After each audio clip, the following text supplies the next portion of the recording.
Hi everyone, welcome back to Gameplay Classic. In this video, I'm gonna show you how to connect Fishdom to your Facebook account.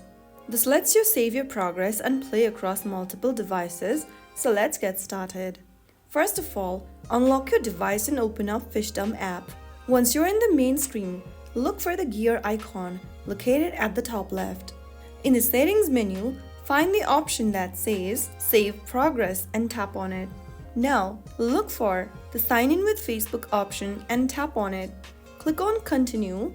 A window will pop up asking you to log into your Facebook account. Simply go ahead and enter your email and password and log in. Now, click on the Continue button in the bottom in order to give permission to Fishdom to access your Facebook account, and once you are done, you will then be able to connect Fishdom with Facebook.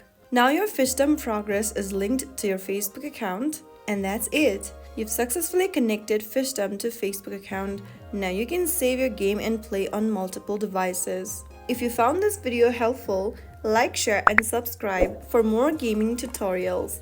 Thanks for watching, and I'll see you in the next video.